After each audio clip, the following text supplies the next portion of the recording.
Former Raiders head coach Jon Gruden is making some progress in court. A Nevada judge is ruling officially that the NFL cannot force his case against the NFL into arbitration, into a process outside of court. So what originally happened is Gruden had this hearing against the NFL and Roger Goodell. Gruden alleges that Roger Goodell and the NFL selectively leaked his emails, which led to his forced resignation. And there's tons of reason to believe this because it doesn't seem like anybody else benefits from those leaked emails other than the NFL and Roger Goodell, because Gruden made a lot of inflammatory and offensive remarks against Roger Goodell personally, which is why he leaked it. He wanted Gruden out and didn't want him to reap the benefits of the Raiders in Vegas. And even though they're not winning tons of games right now, the money, the sponsorships, the fame, all that is what you get when you're a head coach of the Las Vegas Raiders, which is climbing up and not only one of the most valuable franchises in the NFL, but also the world. And I just want to push back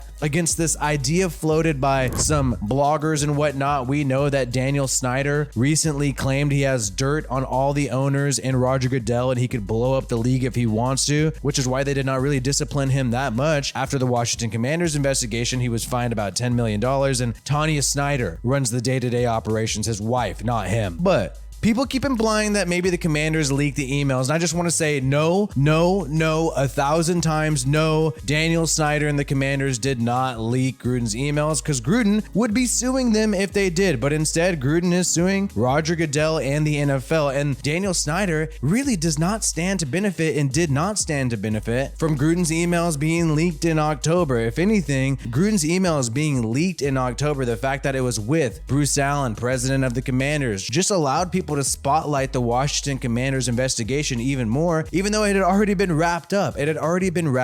Snyder had his fine, Tanya Snyder's in charge, and then they were moving on. There was no punishment whatsoever. So Daniel Snyder did not benefit from Gruden's email leaks at all. People had already forgotten about the Washington Commanders investigation because it was resolved in July. And then boom, once Gruden's emails came out, it really brought it back to light. So if anything, like for Roger Goodell and the NFL, this was a kill two birds with one stone. You take out Gruden, who's been talking mad crap at you in emails, and you also take another shot at Daniel Snyder, who apparently has dirt on everybody in the league, including Roger Goodell. And keep in mind, on top of this, Jerry Jones, the CEO of Papa John's, and Daniel Snyder wanted to make a run at Roger Goodell back in 2017 because they did not like how he was handling a lot of problems in the NFL, and especially with the protesting that happened in 2017. So they already have some bad blood between Roger Goodell and Daniel Snyder, and so he was obviously not going to benefit from the leak of Jon Gruden's email. So I want to just nip that in the butt, say, hey, that's a little ridiculous. So Gruden's making some progress. The judge ruled from the bench during the hearing against the NFL earlier this year that the NFL could not force Gruden's case into arbitration, that, hey, you can't settle this within the NFL closed committee meeting. You have to actually have an open court trial, represented by the government. We can't have this internally solved by the NFL because Gruden is suing the NFL. So how could the NFL internally resolve this if Gruden is in fact suing them, alleging that they did wrongdoing, alleging that they leaked his emails? It would make no sense for Roger Goodell to be in charge of the arbitration process. So the judge is ruling in Gruden's favor, and this means, man, if this goes to court, the NFL is currently appealing the judge's decision to not allow this to go into arbitration, making it so this has to be,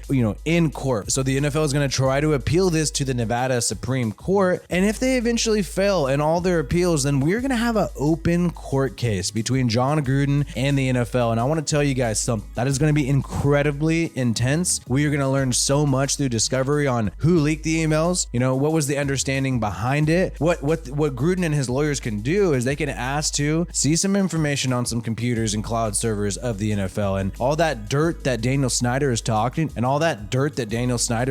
about, this stuff could come out in a court case between Jon Gruden and the NFL. So hopefully, in my opinion, I'm on the side of Jon Gruden here, and hopefully the NFL fails with their appeal process to try to make this into arbitration. Hopefully Gruden continues to succeed. So he's already making some progress so far. A lot of people did not think he was even going to get this far. A lot of people thought the judge was going to force this into arbitration, but the fact that he did not work for the NFL when he sent these emails, there's tons and tons of reasons this judge gives as to why, hey, We got to have a court case here. You can't just have this into some closed NFL arbitration process. So Gruden's making some progress there. And it makes you wonder, man, if he does have some success, if the NFL does not want this to go to a court case, which they do not, because of all the information we'd find out about the NFL, everything you learn in Discovery, they want nothing more than to stop this from going to court. The NFL is going to try to throw tons of money at Jon Gruden to say, hey, bro, can you settle? We really do not want to go to court. We don't want people learning about how we do our shady business. That's what they're going to want to prevent. So they're going to offer the bag to Jon Gruden. And Jon Gruden, you know, he's already made enough money in his life. And I feel like this is about something bigger than money for Jon Gruden. This is about him wanting to be a coach in the league. This is about him having it all taken away from him in the middle of the night. And I don't think Jon Gruden will settle. I think the only way the NFL, in my opinion, can get Jon Gruden to settle is if they have some sort of agreement allowing him to coach in the NFL again, which is what he wants. That's his dream. That's his life, right? And if they're not willing to offer him something like that, a financial package, and you're for sure allowed to coach in the NFL again, which would really be hard to enforce because the NFL and all the owners can collectively agree to not hire Jon Gruden. That could be something that happens behind the scenes. So maybe Jon Gruden will not stop at nothing and wants nothing more than this to go to court and have a negative impact on the NFL and their reputation. Either way, this is going to be a long process, but we will keep you up to date with everything important happening with this case. My name is WiFiWillie. Make sure you subscribe to this channel for more content like this. Peace out, and I hope you have a good one.